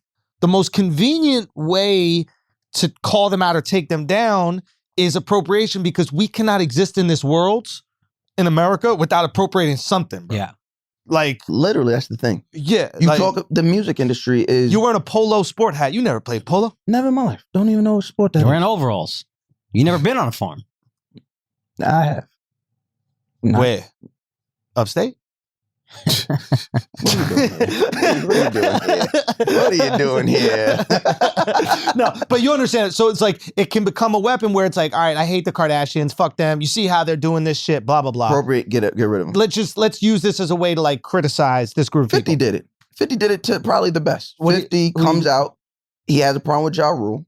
50 gets shot, comes in the industry, attacks Ja Rule, and then does the same exact thing. What'd he do? Makes the same melodic songs, the same thought. If you listen to what 50 was criticizing Ja Rule for in those early G-Unit radio mixtapes, it was, oh, you're singing, oh, you're not really rapping, you're doing these pop records. And then 50 comes out with In the Club, goes Candy Diamond, Shop. and then Candy Shop. 21 Questions is his second single. Oh, wow. It's like, wait, you got us to hate Ja Rule, and we stopped liking him. And now you became... He's genius. That motherfucker's a genius, bro. Yeah. It's like, in that, right, we like that part, but when we look at it as a bigger part, it's that's hypocritical. appropriation. Yes. That's what's been going on for so long. And so the only problem is when we call it out and somebody says, I'm not appropriating while still appropriating. Yeah. That's when it becomes a problem. That's the thing that none of us want to admit, though, is that we all appropriate. And in order for us to exist, we all got to appropriate something. Now, it's a little different when you're not the majority, because you're forced to do certain things because like the culture has been established. Right. So if like I live in India and I start wearing Indian outfits and shit, yeah, I guess I'm appropriating, but like motherfucker, I'm trying to fit in, bro. You're assimilating. You're not appropriating. That's a good, yeah. You're only appropriating if somebody looks at you and says, oh, Schultz, that's fire. Oh, it is? Yeah, it's my shit. It's the Schultz. Okay, so there's admiration, assimilation, and appropriation. And I think we're all in the middle. I think, to be honest, we all, for the most part, we all live in the middle where we have to assimilate. Like you said, you had to assimilate closer to the black experience where you were growing up. Yeah. We're New Yorkers. Urban New Yorkers, you got to kind of assimilate. You're going to assimilate more or less to the blacker side of things. It becomes appropriation where if somebody found you and you're like, Schultz, where you get that style of comedy? Came out with it, you know. Yeah, all by myself. No influences. But that's the crazy thing about growing up in New York, because it's like, it was so weird. Like, and maybe this is just the pull and the power of Black American culture, where it's just like everybody was dragged in that direction. Yeah. And like we were influenced in other directions too. Like Italian culture has a strong hold on, especially within like honestly, New York culture is really this battle between like Italian and black and like almost a little like Irish or whatever like that.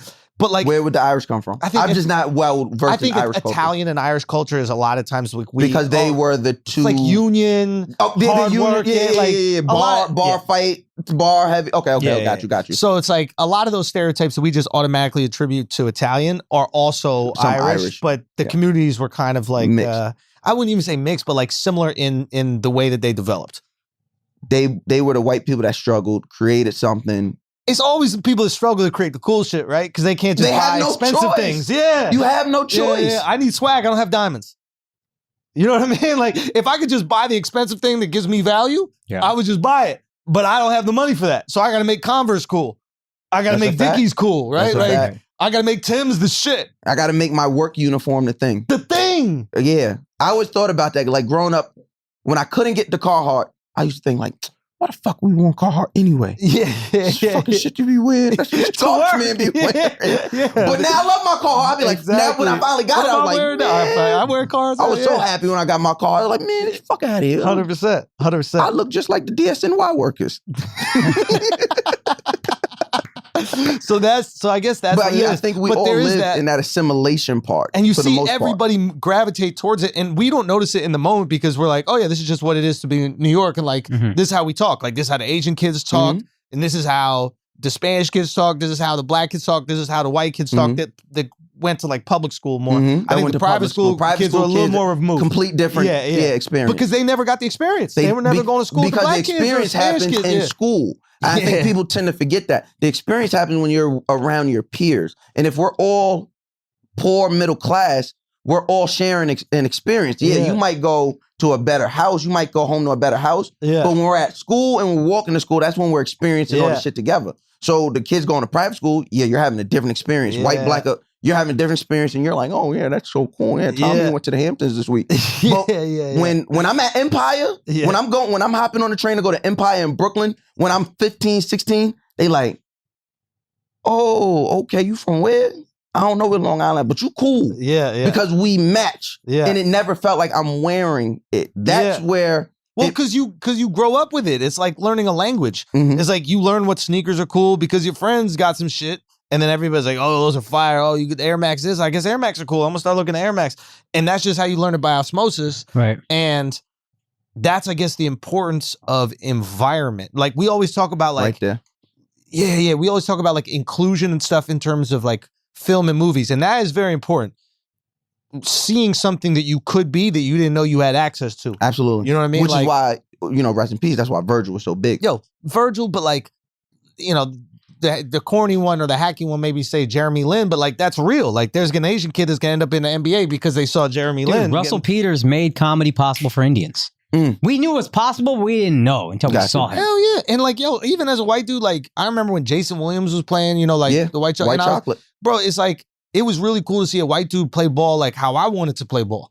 Like, besides that, it's Dirk Nowitzki. And anytime I'm hooping, the dude's like, oh, give it to Dirk. And I can't even shoot. I'm crossing people up going to the basket, but they got no other white reference. Right, So they calling me the old lanky dude, right? Do you think Jokic is that right now? Nah, because I don't think kids want to hoop. Nobody they call him that. Exactly, but you want to. So it was like, but you want to be Luka. Yeah, you want to be Luka. Luka, exactly. So like having that representation is important, but what's also important is like having that representation in your friend group as a young age.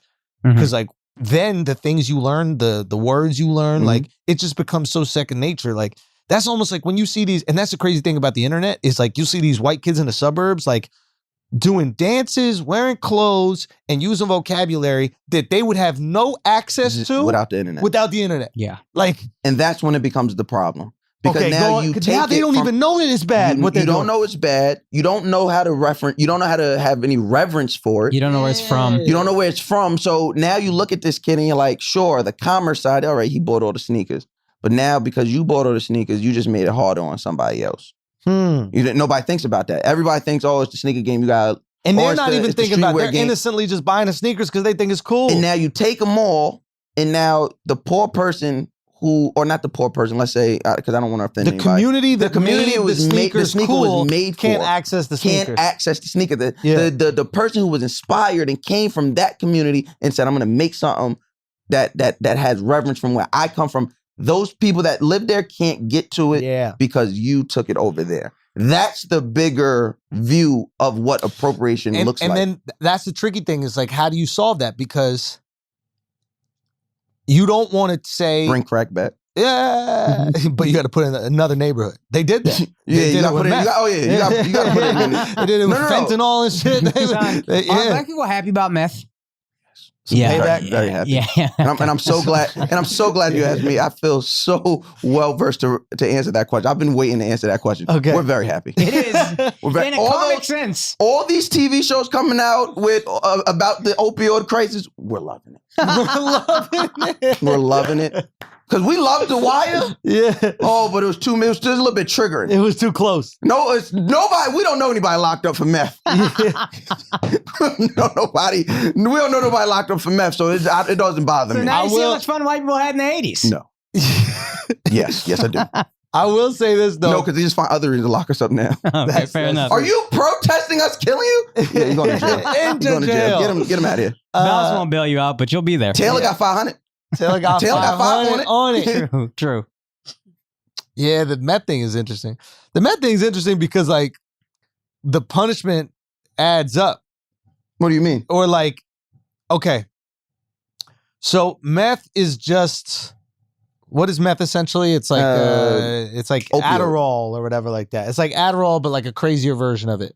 I don't know. It's an amphetamine. I don't know what it's specifically. I know it's an opiate. It's considered part of the opiate crisis. I don't think meth is an opiate. I think it's an amphetamine. Yeah, I think it's an like amphetamine. Speed. Yeah. So meth is speed. But I think what happens is like you know how the punishment for crack was way worse than the punishment for coke, even though it was the same shit. Once and you were cook like, it, yeah, exactly. But you're like, yo, that's super racist. It's the same fucking thing. The Rockefeller laws. Boom. So I think the same thing goes with meth. Like the punishment for meth is way worse. Than the punishment would be for like illegally having another kind of amphetamine, which is good because it's consistent. Because I think the punishment is based more on the crime that they see around the drug. Distribution. And also distribution.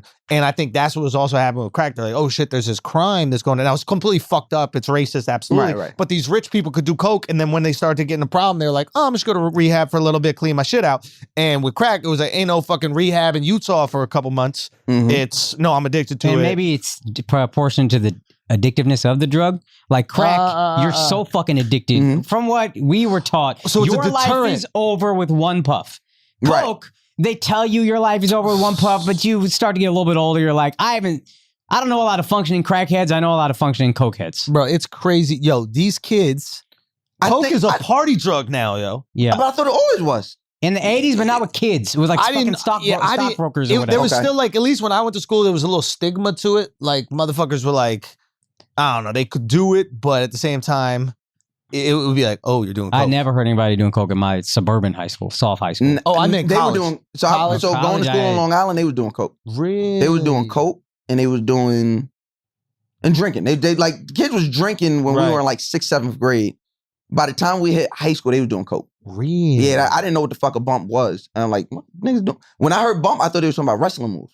But that's what you call a Yeah. wrestling move, like taking Yeah. a bump. Yeah. So I heard a kid say like, oh, taking a bump. I said, oh, we wrestling? Like, nah, they got. I said, oh, nah, y'all out your fucking mind. Yeah. I'm gonna go back to my side of the neighborhood. Y'all bugging over Yeah, here. you don't even drink. Nah, I don't drink and do nothing. Off all She's of it. up. No. Yo, you got to run. I know Yeah. you said you got to be out. Yeah. So You got to get to that job you took from me? Yeah, 100%. Let's break. Let's do an ad.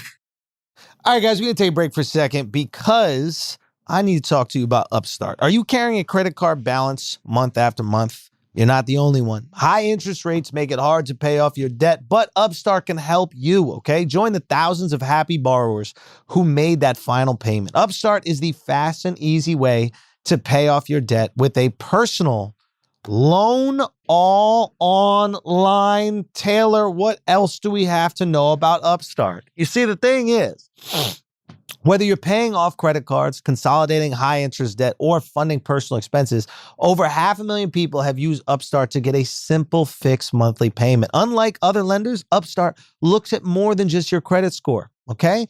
They're looking at your income and employment history as well. This means they can offer smarter rates with trusted partners. With a 5-minute online rate check, you can see your rate upfront for loans between $1,000 to $50,000. You can receive funds as fast as one business day after accepting your loan. Find out how Upstart can lower your monthly payments today when you go to upstart.com/idiots. That's upstart.com/idiots. Don't forget to use our URL to let them know that we sent you. Loan amounts will be determined based on your credit, income, and certain other information provided in your loan application. Go to upstart.com/idiots.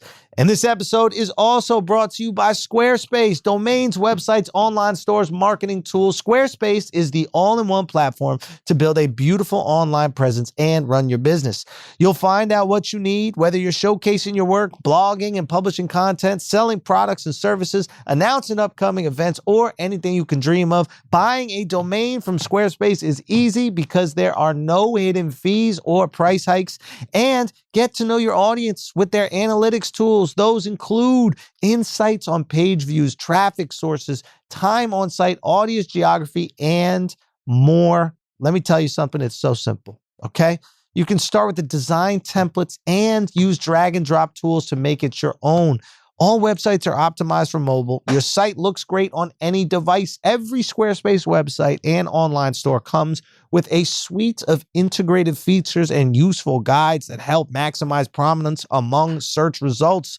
These SEO tools are paramount. So head to squarespace.com/idiot for a free trial. And when you're ready to launch, use the offer code IDIOT to save 10% off your first purchase of a website or domain. That's squarespace.com/idiot with the offer code IDIOT for 10% off your first purchase. Now let's get back to the show. God, y'all got a lot of ads, man. No, we Woo! out here, boy. We out here. Woo! Have we solved racism in America? You didn't even do no church announcements. Oh shit, we got church announcements. You're right. Hey, we gotta do some church announcements. The announcements are a very important part of what we do in church. Mouse, church announcements. Church announcement. God Next Door podcast each and every Monday with my brothers Fly Rye and Mac Wiles. Each and every Monday, wherever you listen to your podcast. The What Hip Hop Question Legends and Lists Love it. on the Black Effect Podcast Network. Myself and Alice Simone, we are coming back. Love it. In the new year. So shout out to that. Shout out to Charlamagne the God. Shout out to Unc. Shout out to Dolly, that whole team. And the Trap Karaoke. TrapKaraoke.com. Get your tickets. We are still going. We got Atlanta left, Delaware. What is Atlanta, your Delaware. favorite place to perform? Oh, Like, which city did you enjoy the show the most? Chicago. Really? Chicago is so rough. So to watch Interesting. them embrace me is Yeah. one. I go into these cities, not to like brag again, but like I go into these cities by myself. Yeah. Like, I mean, you might see me with my brother if it's like a rough city or if it's some street shit where it's like, I just cover me. But other than that, I go in these cities by myself, in and out. So it's just me on stage and I'm in front of a whole bunch of people that y'all live here. Y'all know each other. Y'all don't know me. Yeah. So to have such a city like Chicago that people talk about like dogs because of what's in drill music to have them fuck with me. And they're as rough. They're as rough as you think they would be, but it's with love. Yeah. So when they love you, they really love. Now, if they didn't fuck with you, I wouldn't have no career. But because they love me, they show me a lot of love. And in New Orleans is always a good time. It's just such a musical place. Such a musical city. New Orleans is amazing. I have all the bounce artists come out for me. So like I have Hot Sizzle come out. This last time I was gonna have Super Bad come out. So it's like all those records that you know, Hot Sizzle's the guy you hear on Drake's what's that one? No Feelings, In My Feelings. Okay. Kiki. And that's the one in the that bounce moment in the beginning. That person. Okay. So that's Hot Sizzle. So he comes out and he makes them shake their ass and they go crazy. Like those cities that have like real huge cultural. Oh, and Nashville. I can't forget Nashville. Okay. Nashville Surprised you.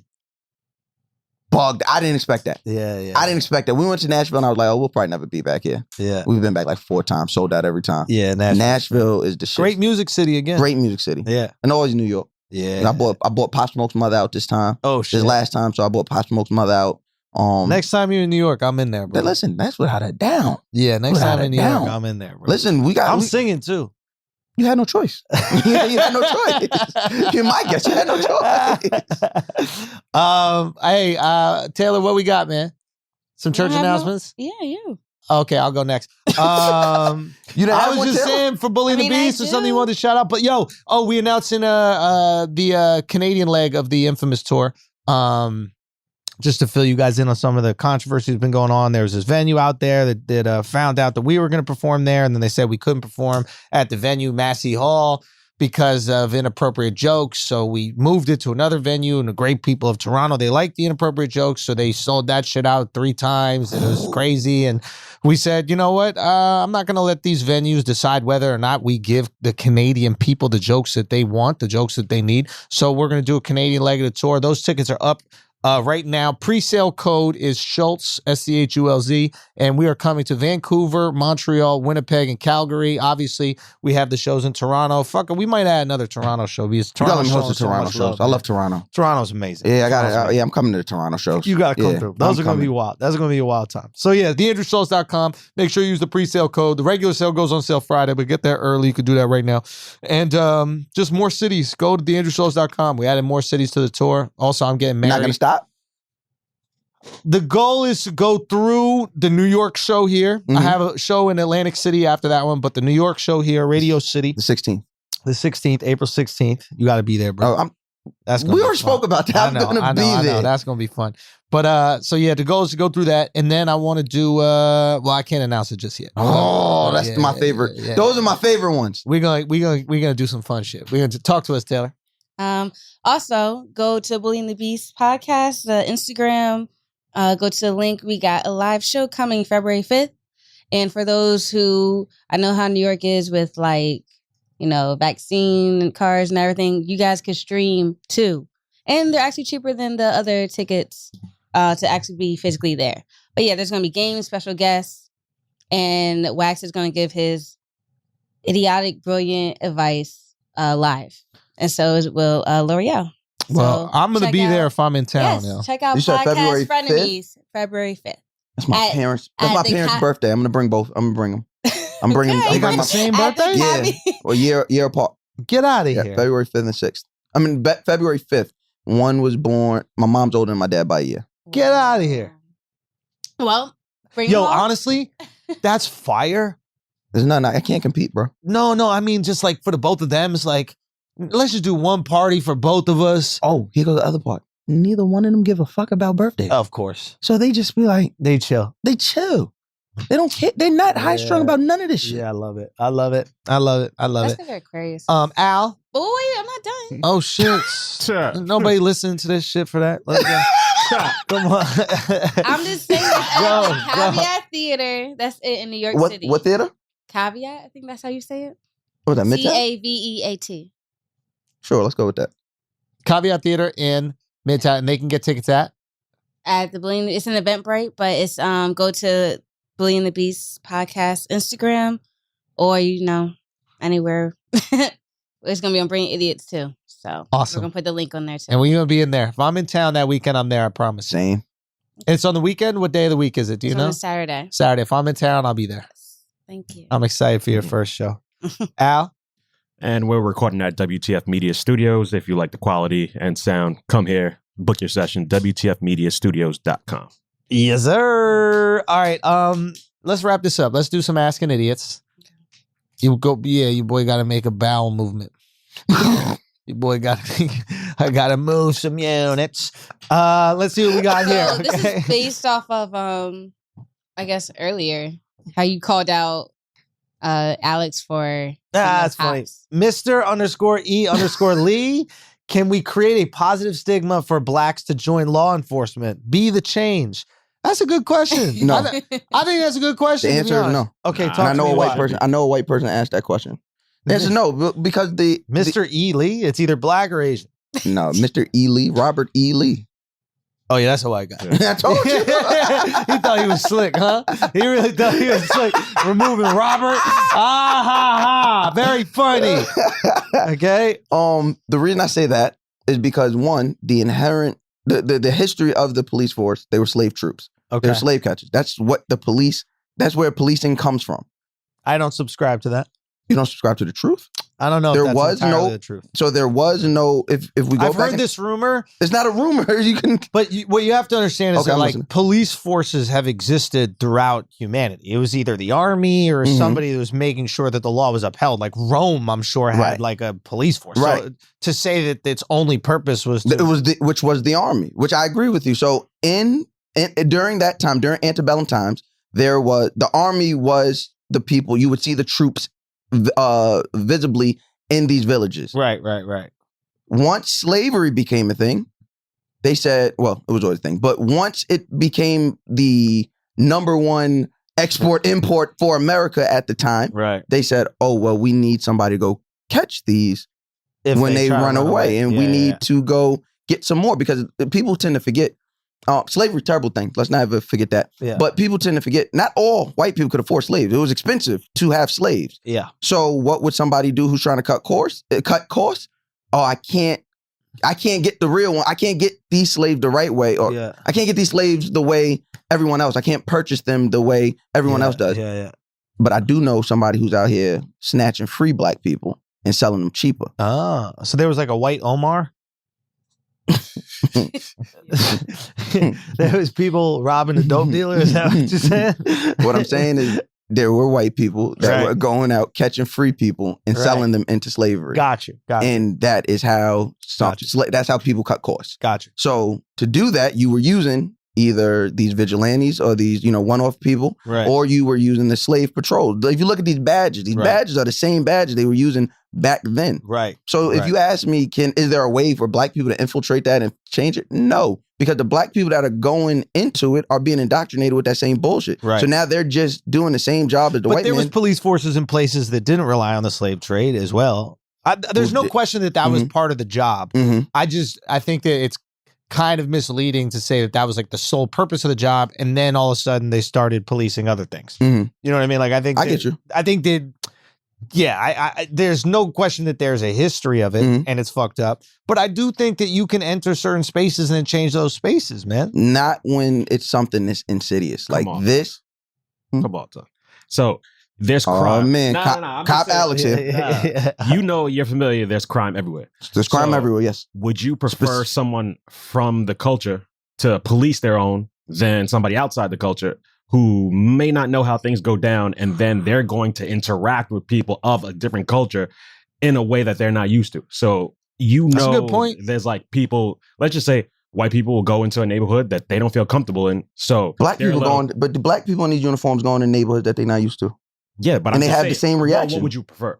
I would prefer neither one. I would prefer none of them in there. But if you there ask needs- me a question, I'm just saying there needs to be though. I don't, and that's where and that's where I disagree the most. I don't agree with there being a police form. I don't. I do think we would benefit greatly from abolishing police and then creating something new. Like, But what? you have to A police. abolish Like a different a type new, of police. a new. You can't reform. We keep saying we want to be a reform. police force, though. Right, but if we break what's been this police form that's been going on, Right. this has been a police form that's been going on for centuries. Yeah, And yeah. at the heart of it has been keep your foot on the black and the poor. So I guess what I would say about the police is, and I have empathy for them because I feel like they're the group of people that deal with the problems of systemic racism the most and systemic income inequality. So it's like we put these rules in place to hold down certain groups of people, and when they break the law,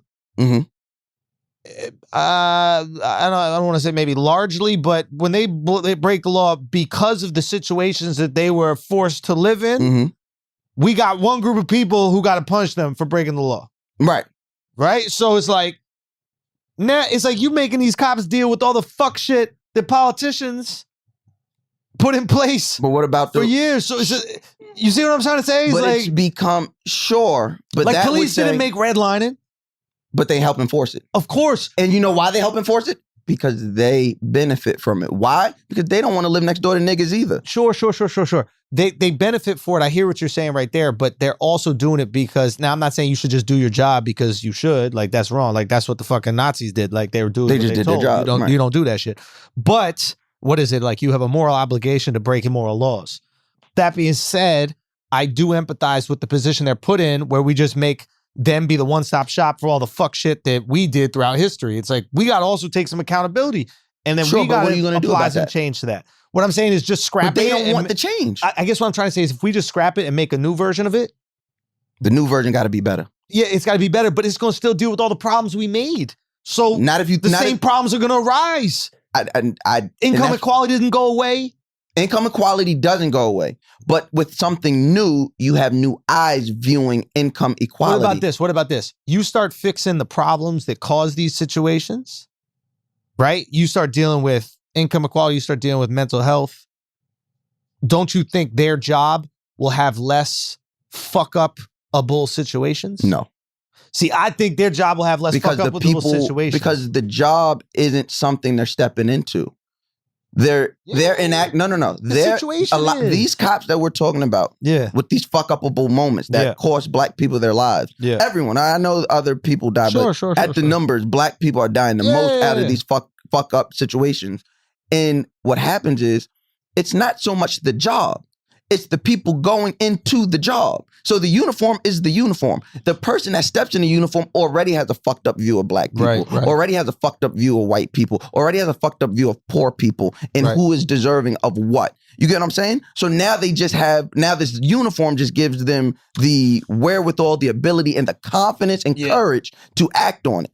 No, I 100% think that there are bad people in every situation. Don't get me wrong. I guess what I'm trying to say is like, there's a kid who's growing up in a certain neighborhood, let's just say because it's the most talked about example, like Chicago, where the kid basically reaches a certain age where he's getting beat up every day on his way to school. And he's like, man, I'm tired of getting beat up every day on the way to school. I got to join up with some dudes so I don't get beat up. Okay. So he got to join up with these dudes and not get beat up. Now he got to do a certain amount of fuck shit so these dudes allow him to be in, because you can't just join up, not get beat up. And 100% agree. I'm with you. So now you're doing fuck shit that you didn't even want to do. You just want to go to school without getting beat up. Right. Now he can't go to school without getting beat up. He don't have his dad to take him to school because his dad got locked up off of some weed charge that now weed is legal, but he's still fucking in jail. 100% agree. Right. So now, that's and his mom issue. I see where you're going. So I'm like, all these different things. And I'm like, there's only one difference. Well, I guess what I'm trying to say is like, well, what if we started fixing these systemic issues so the pops ain't in jail? We started fixing mom's able to earn a great living, and now we have enough. Now we have the dad who gets to drive him to school every day. Now he don't have to join up with his gang,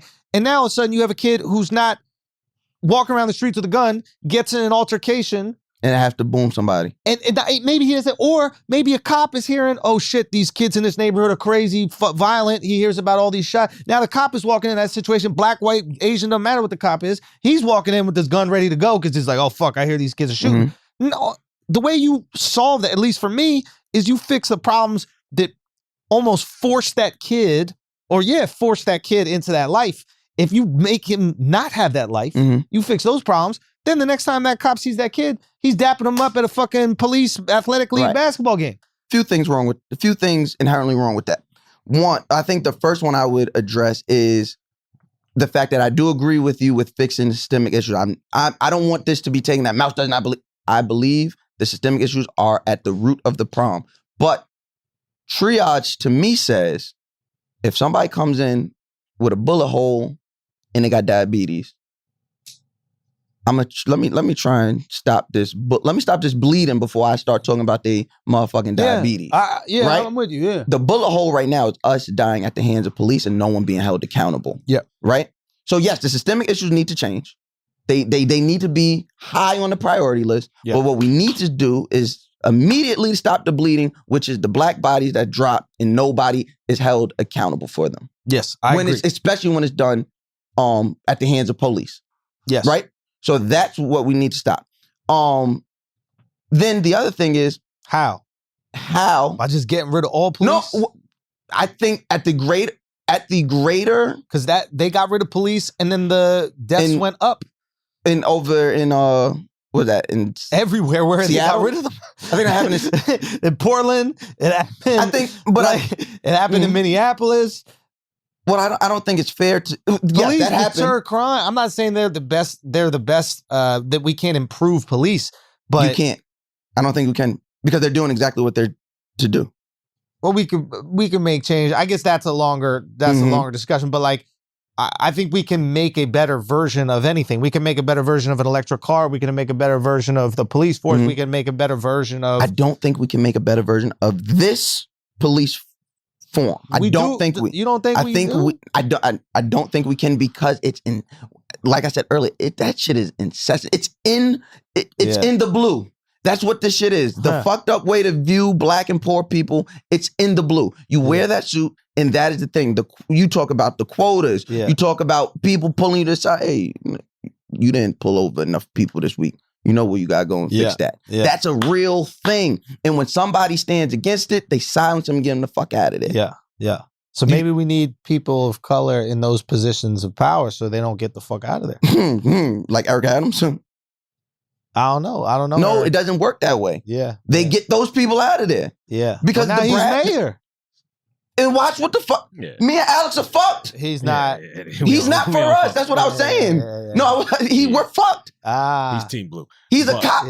Once a cop, always a cop. Yeah. And I mean, I don't blame that. Like, I see why. So I get what you're saying. So you're saying we have to just restart the whole system. Yes, that's what I'm saying. But back to the original question, when you restart the whole system, wouldn't you want representation in that system? With a new system? Yes. Okay. So, but in just having more black people join this fucked up system is what I'm against. But you recognize realistically we can't restart a system. Like there's a police force. I think we're on the brink of restarting a few systems with just the way the last 17 to 24 months have been going. I think we're going to see a lot of reset to systems. You are leading a charge in a reset of a system, on a different scale, you know, with how you attack comedy and how you attack and how that's you ideological. There's a difference between ideology and like behavior and actuality and like systems in place. So like for comedy, the way that I have done comedy and also the way that I put out comedy content, I can change the way that comics put out their content and then maybe set a standard for how, comedy can be done in an environment where, it's very difficult to make certain jokes, right? So I could do that. But when it comes to like a police force, it's like there's like budgets and shit that go into it. There's pension funds, like it's a much different unions structure. And all of that. But what you can do is change an ideology that can then affect those systems. Not behind that wall.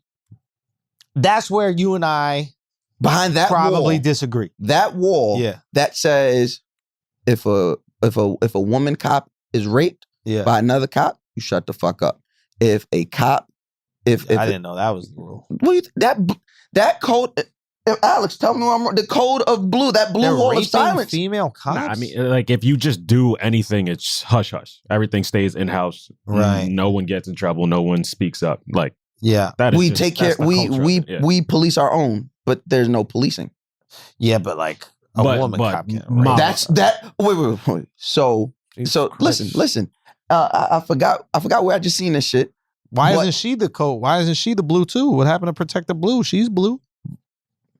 Right. Because there's no such thing as blue. There's no such thing as a blue life. It doesn't exist unless you're in a fucking James Cameron movie. There's no blue lives. Right. You're still black. You're still white. You're still a man. You're still a woman. And you have to live that life once you take that uniform off. But they have been conditioned to believe that uniform is a part of their character.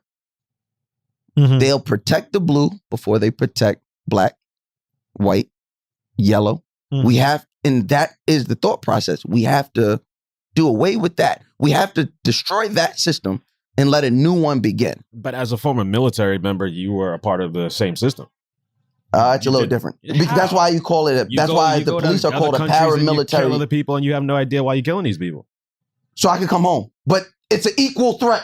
I'm here. Somebody has a gun. But they're saying the same thing. They're saying the same thing. They're policing these communities, and it's like, hey, I had to do what I do. But no one's attacking them. No one's attacking them. Sometimes people are attacking them, and also they don't know the threat. Nobody attacking us, bro. Like, yeah, but mouse. They're walking when we land, when boots on ground, a scene, not knowing what's gonna go. Fuck the scene. They're creating the scene. That's what they would say about us. Yeah, who's us? Us Americans going out there in the Middle places? East and shit. We creating the scene. That's what they would say. Right, and then they send a bunch of useless bodies over there, and then are surprised when we come back. And that's why we're living out in the streets and things of that nature. But that's a whole nother discussion. Right. They send us over there. At least when we get there, no one is going. But this is sorry to interrupt, but this is a good point where it's just like we're not going to get rid of the military anytime soon. But you know what we could. I'm not this, and I don't want to be painted as I'm super pro military. I'm just take care of the people that took care of us. I understand what you're saying. I'm just saying like we're not going to get rid of the military anytime soon. But I bet even the people in the military would agree like. Yo, like, let's not waste these people's time. Let's not have them fighting pointless wars. Let's not let their fucking legs get blown off for shit that we shouldn't even be there in the first place. And that's a change in ideology. And I bet even people in the military be like, fuck yeah. I don't want to be out here, having shit explode all around me for no goddamn reason. So where are the police? So why don't we also do that to police? We could keep the police, but just find a way to change the ideology. And if that was possible, I would be with you. I am with you in theory, yes. But there's zero way to do it. Fair enough. For the simple fact, and Alex, my dog, I love him. Yes. Alex, I love you. You know that. For the simple fact of Alex's first instinct was to what? When we started this conversation, his first instinct was to defend police. No, I don't know. That was your first instinct. No. I said it would help for inclusion of black people in the police system. Yeah, he didn't say that he was defending what they did. He was like, we need to change what they're doing. Like I was, and having more black people. To a very, very small degree, I was changing the system when I was in it. Because like when I saw white cops who would speak a certain way to defendants that I didn't like, I'd be like, yo, chill. Okay.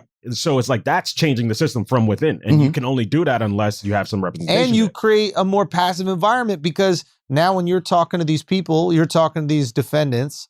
Right? And you're speaking to them in a certain way where they're not hyped up, angry, pissed off because they've been abused by the fucking court officers. And then by the time they get to trial, they're just screaming on people. Right. It's like, nah, they're getting in there with a court officer that might understand them, knows how to talk to them, respects them. And now they're coming into court. They're like, okay, fine. I might have a shot. I'm not going to have my fist balled. I'm about to swing on somebody because these cops are riling me the fuck up before.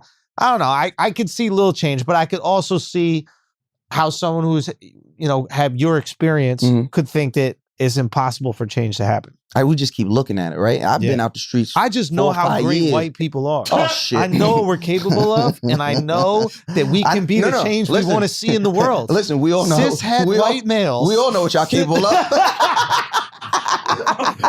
Shit gonna change. Y'all might not like it, but shit gonna change. Anyway, look, Mouse Jones, I love you, bro. Thank you so much for coming out, man. I appreciate you holding it down while Charlotte's gone. Of course. Guys, this has been another episode of Brilliant Idiots. If you think we said something absolutely genius, you are right. If you think we said something that is absolutely ridiculous, idiotic even, you are right too. This is the Brilliant Idiots podcast. We'll see you next week. Peace.